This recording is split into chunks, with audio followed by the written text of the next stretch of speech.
Hey, welcome back to another exciting episode of YOML, Year of Magical Learning. We are on book 142. So today we want to switch gears a little bit and talk about businesses and talk about entrepreneurship. So Chris, why don't you give us your scoop?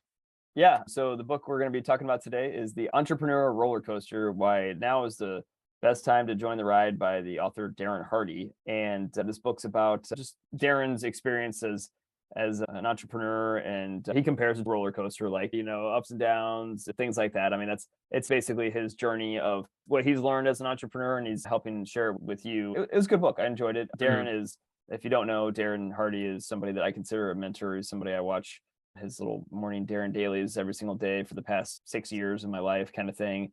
I spent a lot of time with Darren and absorbing a lot of Darren's knowledge. He was the writer of The Compound Effect, which is one of the books we've done in the past, as well as this Entrepreneur Roller Coaster. But fun fact, do you remember the significance of this book, True? Isn't this the first book we read together? It is. This is the first book that you and I read together before Clubbing even existed. Before Clubbing, we are bound by a common business venture that we want to help take off. But, we decided that we need something, a precursor to the business. That's how Clubbing was born. Yeah, so it was even more than that, right? Like, because we started off the business. Talking about the future of the company that we want to envision, and how cool it would be to be a part of this venture. What kind of things you can do. We're talking about siesta. We're talking about never getting fired. Right. We're talking about the culture we wanted to build. And that was. We're talking about a culture that it's harder to get into company than to get into Harvard. Exactly. So part of the things of us trying to live our own values that we had come up with and crafted for this other venture that we were doing. One of those was learn something every day. So we decided, and this is the first book. It was like maybe 2 weeks or something like that after we had started our journey together, and this was the first book that we decided to read together. Yep. So a little nostalgia there. Numero uno. Right. So very cool. So it was a good book. What were your thoughts on the book before we jump in? Like I said, I do like the Entrepreneurial Roller Coaster because it entails the experience that he has going through his one of his startup, and it reveal a lot of things that I think a lot of the readers would want to know. The only thing I did not like, I took back. And so basically, I would say it's a really good book, and I give it like an 8 out of 10. The reason why it's an 8 is because at the end of the book, he mentioned about, I'm giving you this blueprint of sort, and it's easy as long as you follow it. And I disagree with that. Just talked about this before. You cannot take somebody else's key to your own door and say, hey, I got the key success from there, and I'm going to open my own door. It doesn't work because your door is different from his door. Right. And so for me, the only way for you to learn is understanding the value you want to achieve, and then doing a thing for yourself to find your own key to your own door. You cannot, there's no shortcut. You have to do this. And like I said before this as well, is, I have never seen a baby that just got up and walked. So for me, no entrepreneur has ever just built something that's just instantly successful. That's not possible. Yeah, I mean, I think it's actually kind of funny. We were literally just talking about this before we started our recording tonight. But no, I think you're spot on. And there is no blueprint to success. It's for life, for business, for the wicked environments of the world. There is no blueprint, right? The kind environments there is. I mean, like, there's like no man can step in a river twice, right? This is a wicked environment we're talking about because everything's in flux, right? Right. You're talking about a man stepping in a river, right? He's not the same man, and the river is not the river. The wicked environment we live in, there's infinite variables, right? Right. And so there's no way that you can say, well, this is the blueprint that you can follow from A to B or A to Z. You can get exactly what you want. That doesn't work because that's like knowing the future, and no one knows the future. I've never seen anyone who has known the future. It's going to be lying to you or is delusional. And if you believe in it, you're going to get disappointed. So I would say the best way to do is you have to find your values and see what are things you're trying to achieve is worth it for you. And if you do that, you're going to find your own solutions, your own tools and technologies and concepts and lessons that you've learned to sharpen your own saw, right? To cut down the trees that you want. But that's the only way. You're rapidly ruining my reflection. So I am sorry. I think, like I said, you said yesterday about me knowing more about you than maybe your wife does. And that's the thing is I keep ruin all your reflections before you even say it. And like I said, I don't read this beforehand. I have never read it. Right. Because that's me. I'm an audio kind of person. Reading is not my forte, to say the least. No, it's all good. I'll pause you there though, because you were starting to burge it, Yes, unintentionally reveal your secrets. Yeah, a little bit. So the reflection title for this one is Vital Priorities for Living a Balanced Life. I started this reflection off actually just thinking back in my career. I love tasks. I always have called myself a task-driven person. It's like a little dopamine hit when you get to check off your to-do lists and build your to-do list and check something off. I used to put things on my to-do list that I'd already had completed just so I could check it off, right? I'm not joking. I mean, I literally loved create to-do list. I mean, there's nothing better than, yeah, exactly. Great. Add a to-do list, add a check. For real. I mean, that was stuff that I really loved to do. And even just like chores around the house. Like I love to go like, oh, I gotta get this cleaned. I gotta get that done. I gotta get that done. And then it just feels just so relieving to me. For some reason, like at the end of the day, when you put in the work and you got tasks done, there's just something about like, I don't know, you feel accomplished for whatever weird reason, right? That's always been kind of my why, I guess, if you will, before, if I had to pick a why before like Amelia and before this whole journey, that would probably be it. It was probably just completing tasks. I love completing tasks. Like I'm a task-driven person and I've always been that way. It's, kind of like relieve an itch. Yeah, no, it really is. I mean, it's almost like an addiction to just checking off tasks to do, And that's one of the reasons why I was always really good at my job, is just because I would figure out the tasks that I wanted to go do, and I would just go do it. I used to get into the office at 6 a.m. on Fridays, about 2.5 hours before anybody else had stepped foot into the office. And I would get in there just so I could have 2 hours by myself of concentrated time of managing my to-do list, cleaning up my pipeline activities, or email inbox, or setting my priorities for the next week. I mean, it felt so good. I was like, man, at the end of that 2-3 hour session in the mornings when nobody was in the office, and back when we used to go to the office, I swear to God, I was like, man, I did more work than most people did the entire damn day, like by the time that they all walked into the office. And I was like, this felt good. Like, I mean, it literally felt just like amazing, and I loved that activity. And, this is just kind of like giving you a little window inside of how my brain has always been my entire life. That to-do list was everything, right? Life changed dramatically. Atomic bomb, like that we talked about, dropped in our life of our daughter being born at 22 weeks and 6 days old. And shocker, that to-do list disappeared, like just overnight, gone. Everything that I used to care about, everything that I used to, prioritize my life around, everything that those activities and tasks and that to-do list, it just literally disappeared. I mean, I'm not even saying like I just forgot about it. Like it didn't even exist in my life ever. Like, I mean, there was one thing that was on my mind, and the only thing that mattered was getting my daughter home safe and sound from the hospital. And then when we lost her, like the to-do list even took on less of a meaning, because then it was like, what is this world all about? All I was left with wasn't tasks anymore. It was just questions. And I was like, what is going on with life? Like, what's the point of all this? Like, it was awful. It was terrible. Slowly but surely going through this journey, Darren Hardy in this book talks a lot about his vital functions of running a business and running. That's where I got the title, like my vital priorities for living a balanced life. Right. So you have your vital function. These are the things that are like the number one thing if you're going to run a business or your life or whatever. Like, what are the absolute things that you have to do in order to achieve whatever you want to achieve, right? Well, personally, I don't believe in goals and I don't believe in outcomes these days, but let's just say like you have a why or a purpose or something like that in life, that would be your vital functions.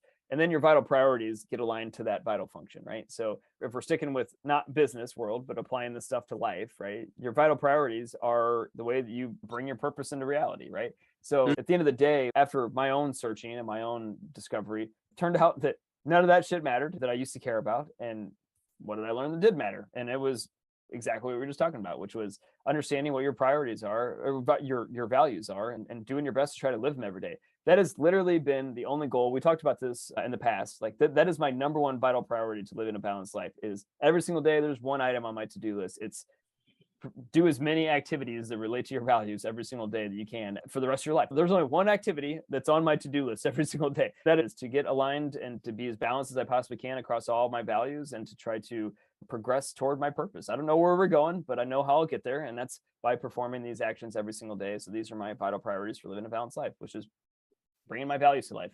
After years and years of going through this process now and going through this every single day, I now feel more. Before Amelia, I felt directionless. Like I just did stuff, right? Like now everything that I do every single day, like it matters every day. And it also matters going forward into the future. I don't know what that future is, but I know why I'm doing it and I know where we're going. But at the end of the day, like it always goes back to If you have a vital priority, it is just live your values every single day. If there's one thing I could teach anybody going forward in this journey, or in their own journey in their own life, or anything that I've learned over this entire past couple of years of going through all this with myself and my family and with you, it would be that. I mean, it's as simple as that. It's also as hard as that as possible. I make it sound really easy, but at the same time, it's not. It's Easy. simple. It's Yeah. simple. Right, exactly. So my to-do list, like I said, it only has one thing on it every single day, and that's my vital priority for living a balanced life. Love to get your thoughts.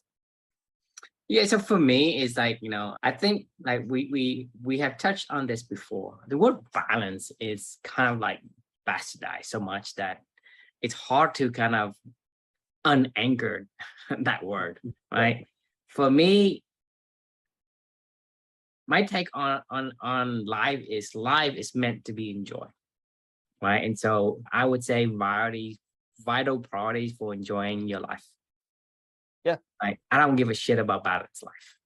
That's fair. I mean, if I want to play tennis 75% of the time, I will. I'm not going to say, well, I need to go and I need to do boring stuff just because I want to balance. Like, so I know what you meant, but I think the word itself, I want to touch on that because I just mean a balance of all my values. Like, I mean, try my best to express all my values. So, like I said, word here may need to be changed depending on how society has viewed this meaning of the word. Yeah, words matter. I mean, we've talked about this a lot, actually. Yeah. We need a new word for balance because you're right, because it has been shit on and and run over and overused and misused, and now we have no idea what it means. Right? Everybody has a different image of what the word balance means, right? It's saying, hey, I need to do some bad stuff and do some good stuff.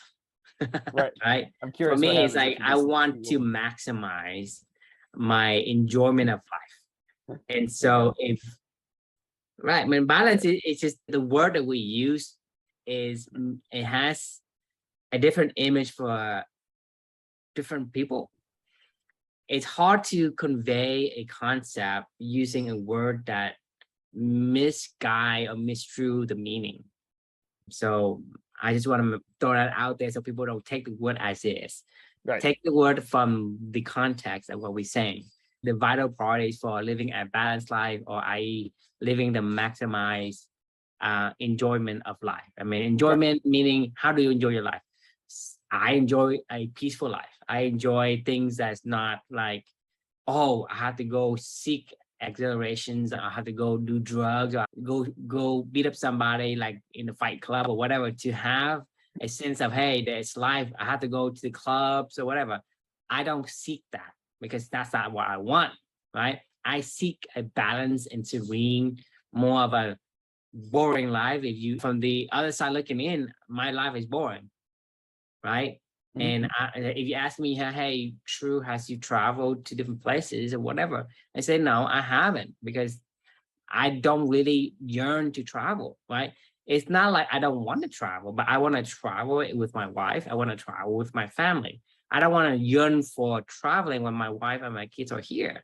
So for me, the values are different. And for you, it's going to be different too. And there's nothing wrong with that. But the thing is about enjoying your life to your maximum. Right.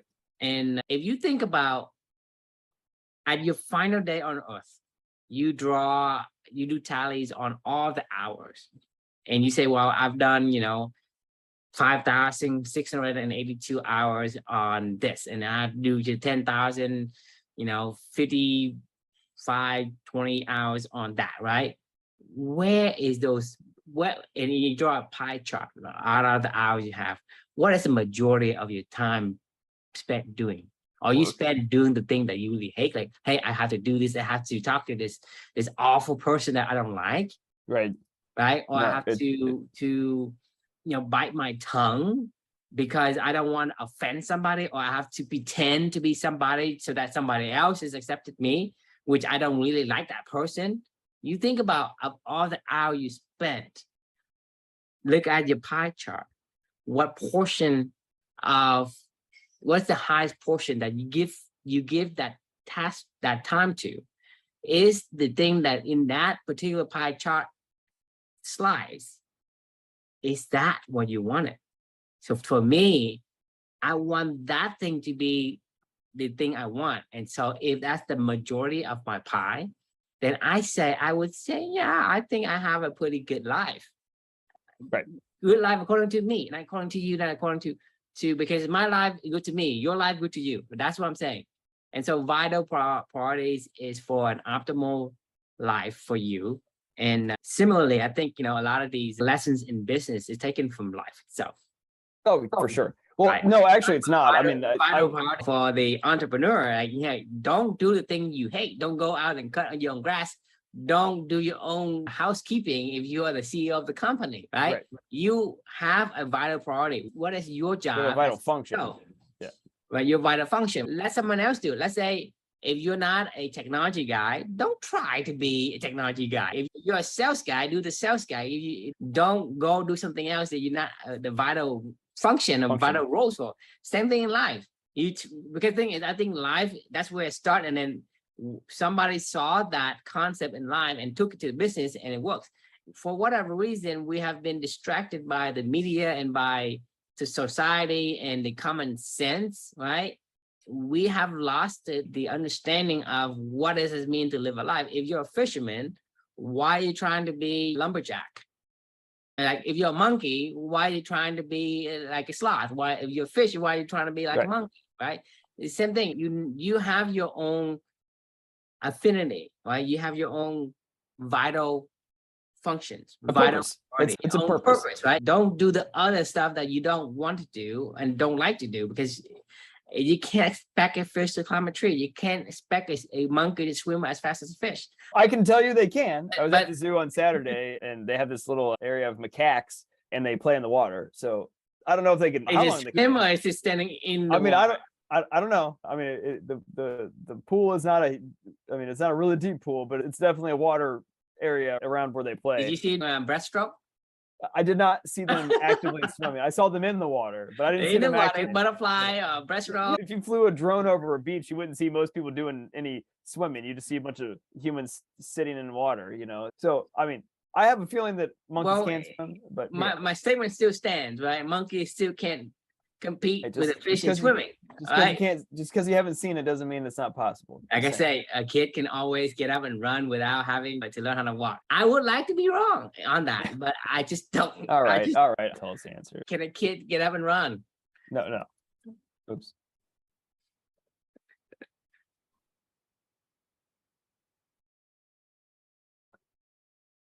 See, many large monkeys swim like people and can dive deep in river water. There you go. Okay. Monkey swimming right there. But it can't swim as fast as fish. Probably not. No, but we can't swim as fast as fish either. So I'm not saying, hey, we're not a fish, or we're not gonna try to swim. Okay. but bonobos cannot swim. So there you go. You're totally right. Like, I mean, it's like, as an entrepreneur, the funny thing is about the whole business equals life kind of thing. It's the concept now is like work-life integration. I still don't think we've gotten that down. One, business does not reflect life. That is what we're trying to fix with Clubney. Business was designed on the military industrial kind of complex of, hey, everybody has a role to play and there's one person calling the shots. It's all about more efficiency and productivity and producing, a widget, or being a soldier, or being a factory line worker. Even today, as you move into like, more knowledge work, we still do that stuff. I mean, hell, I just came from a company that was literally designed to track people in their activity. So you can, you can have more understanding around what, like, is there some structure and process and rigidity that we can put around, the activities that are going on around the business in order to produce some desirable outcome. Like that is how business works today. What we're trying to say is that shouldn't be how business works today. And I think that's what Darren's trying to say as well. Is like, if you have a purpose, live your purpose. If you have a vital function, do your vital function, and then your vital priorities will follow from that. So for us, we have a purpose as a Clubney. As a person, I have a purpose. As a person, you have a purpose. And my vital priorities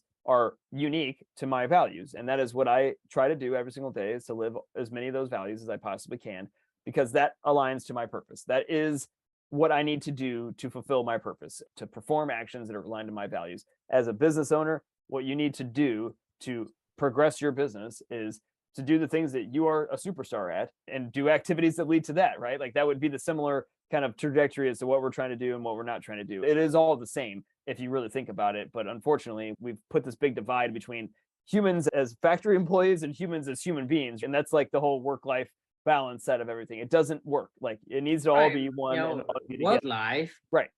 Well, no, work is life. The only reason why work exists is because of life. Oh, agreed. Life Right, doesn't yeah. exist because of work. Actually, about We- that, I think we do have a. I think we all. I think. I mean, it's like, meaningful work- hey, my purpose in life is to work. That is what essentially what that means. You work because you want to have a great life. You don't want to have a life so you can work. You know what I'm saying? That's what I'm saying. Work is life, but life is not work. Does that make sense? There are aspects. It's like people outside say, of you know, work. you live to eat, not eat to live. Yeah, no, I to work eat, to live. I've right? always, I agree with you. I've always said that, you know, I don't live to work, I work to live, right? You know, and Yes, you work because you want a better life, right? You don't live so they can work. They work so they can live, not live so they can work. So that means that work is life, I but don't know, life. but meaningful work is such an or the composer. No, right? it's not work. No, You it's keep true. saying meaningful work. It's meaningful actions. When you do, I mean, That's you fair playing enough, yeah. tennis, you and I doing this podcast.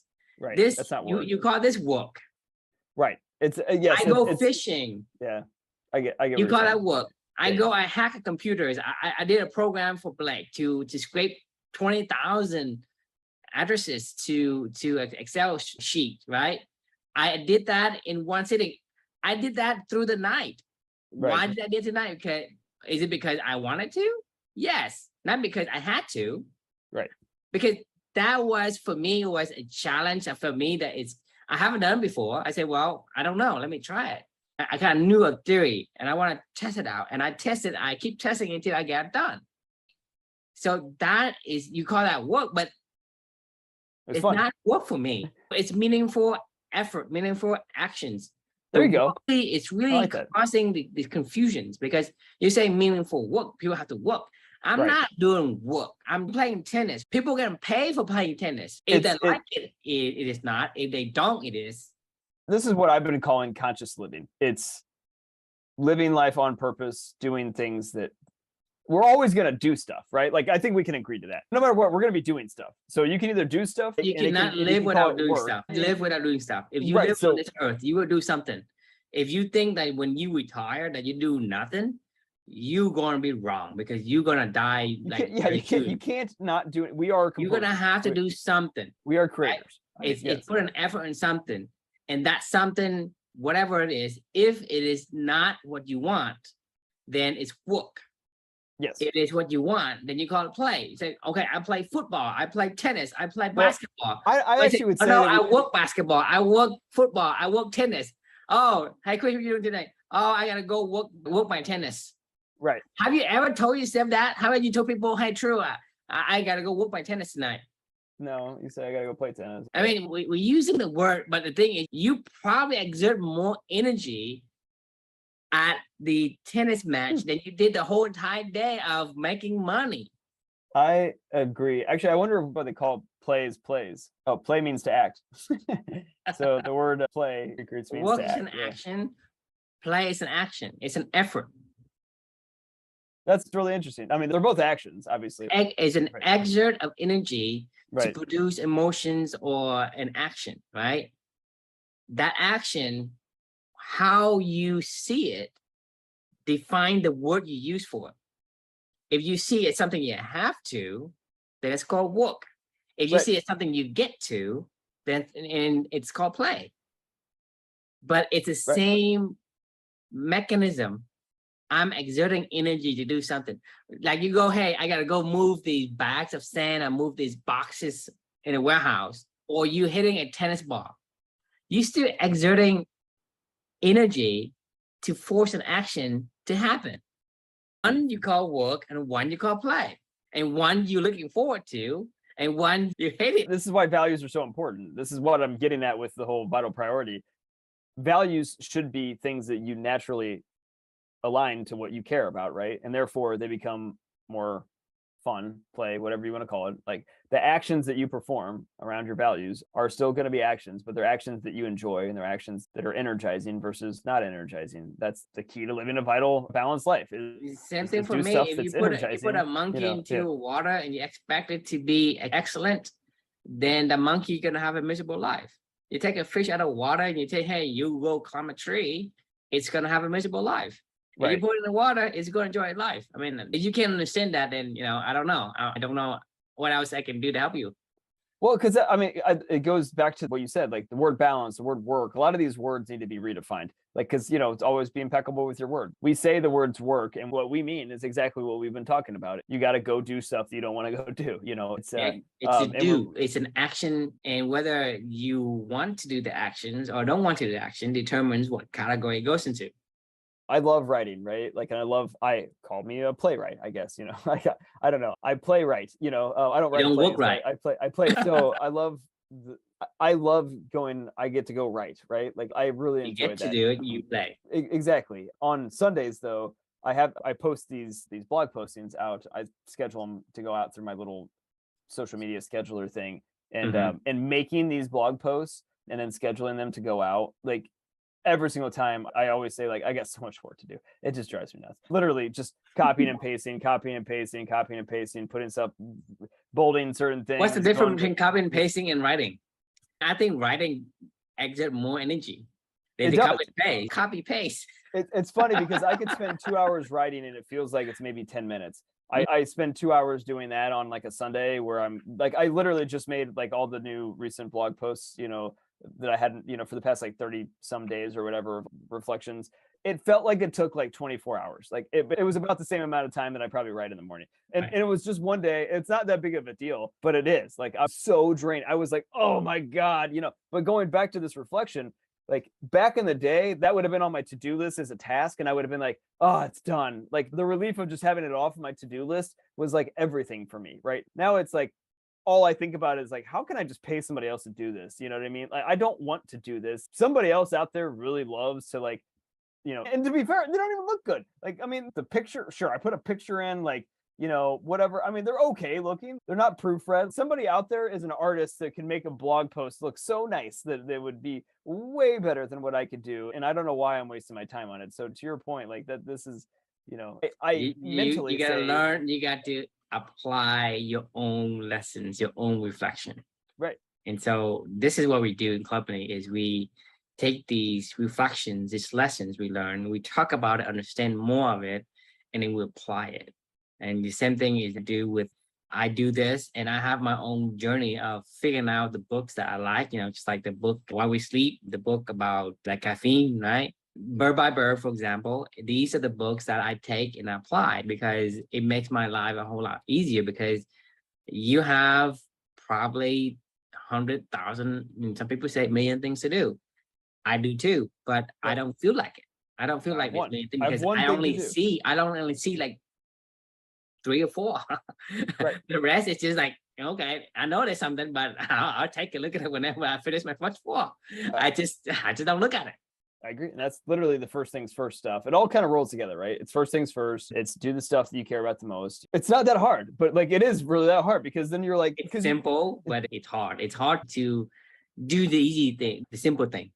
Well, that's because it takes a long time to simplify it, right? Like, I mean, to say like, live your values. Like some people don't have values or they do, but they don't really know them yet. Like, I mean, they don't know their values. It's thought about it. It's taken, I would say it took me a solid year of writing and reflection every single day to get my foundation core values that I really wanted to do every single day. And a lot of that was discovered by doing actions that were just, that's why I do my monthly challenges. Cause I sometimes like I discover new stuff that I didn't even know that I liked, and I'm like, it keeps challenging me. Challenges myself is one of my core values. So I do these monthly challenges just to kind of keep things fresh and try new stuff and see what happens. Like this month, like I'm not loving this whole fasting thing. I'm not going to lie. Like, and I'm not loving it because like, I don't, want to keep trying to do it. I'm going to keep fighting through this month because like it's a challenge and I'm trying to challenge myself. But like, I really like to eat. Like, I mean, like, I love to eat when I want to eat. Like, I don't want to think about when I eat. Like, I've never had to think about these things because priorities. At the end of the day, it's about priorities, right? You say, well, I like to eat, right? And for you, Your liking to eat has little consequences. Like I eat Moment, bad food when I eat either. I mean, I'm saying like right? I hate having to think about when I can and can't eat. Like, I mean, it drives me nuts. Like, I mean, it literally is. It's fucking with my head. I'm not gonna lie with you. I mean, I told you like a couple nights ago where I was like, I'm not even hungry right now, but all I can think about is I can't eat. Like it's like when you put an elephant, you say don't look at the elephant or whatever, and it's like all I can think about is the damn elephant. Like when I said to myself I cannot eat, all I can think about is eating. Like, and I'm like, I don't even like to That's eat why that you much. have to focus on your priorities, not on what you are trying to do. Whatever you do, focus on the outcome. What are you trying to get? Let's say I'm you not. want to have a more great brain. You say, we cannot think in the negative. If I say, do not think about a purple giraffe, your mind immediately pictures a purple giraffe, Yeah, right? It's like you create a to-do list and you add, create to-do list and cross them out. It's essentially what a brain does. Okay. Don't think about a purple giraffe. Your brain conjures up a purple giraffe, then try to erase it. That's this what it's trying to do. So don't this do that. You have to do the affirmative where it's like, I want to have a more creative mind. I want to have maximum whatever the passing gives you. Focus on that. Because if you put it in a negative, I don't know what it's that going is. Like, I it's mean, going to make it stronger. And that's and your the elephant, right? It's gonna think that's what you wanted.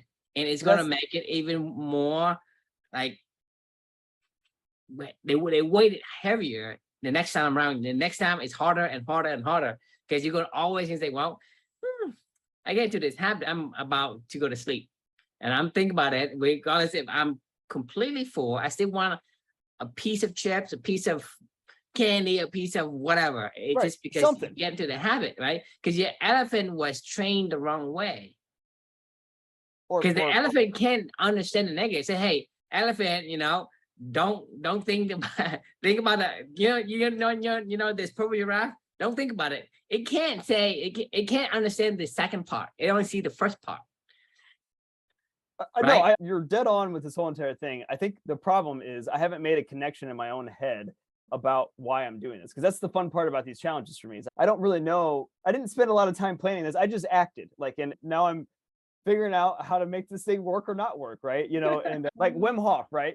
I remember when I first started Wim Hof, and because for me, the fun of this is just the challenge, right? Because that is one of my core values. So no matter what, I'm always living my core values this month of trying to figure out what that connection is to my purpose, or something along those lines. Is this a vital function or not? Mhm. I'm struggling right now to figure that out a lot with the fasting side of everything. But somewhere along the way, I found that out with Wim Hof, or somewhere along the way, I found that out with this magical learning thing. Like, I mean, Right. was it easy when I started writing this? No, it wasn't at all. But I loved it. I mean, I had a really good time, and I got into the habit. I went bird by bird, all the other stuff, right? And it Mhm. aligned to my purpose. And by the end of that month of that challenge, like I was like, this is great. I love this. Like this really does align. Like I found the alignment, right? I'm struggling to find the alignment with this fasting thing because every single night, like I'm going, well, I don't not eat a balanced diet. I mean, we don't have to get into all this stuff, but my point is I'm struggling on this month. But at the end of the day, the challenge itself is a vital priority for living a balanced life for me. And we'll see if the actual activity that I've been doing is also something that aligns at the end of the month. But either way, it's always focused on your values. At the end of the day, at the end of your life, you look at your tallies of all the hours you spent on what activities was your majority, and Yeah, are you happy with that? the Because point, right? Like that's from don't this miss a book. point. Yeah, Don't yeah, miss a yeah. point.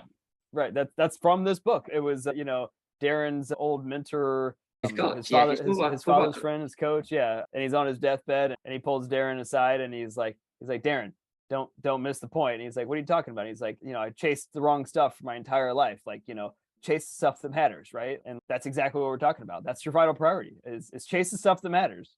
Do the stuff that matters. Yeah, do the stuff that you wanted to do. I Right. mean, at the end of the day, you say, hey, I do all these stupid things, that's now 60%, 80% of my life.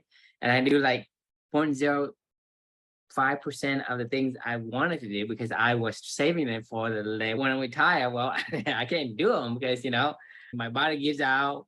I'm sick as hell because of all the things I've done that I hate. I have like stomach ulcer because of all the acid that I've tried to swallow because I need to bite my tongue and blah blah blah. Right. It took a toll. My body keeps score. At the end of the day, when I start retire, which is at 70, 80, I can't do it. So my slice of the things I want to do is become less than 1%. This is when you're gonna have the regrets in your life. Say, well, my life is a waste.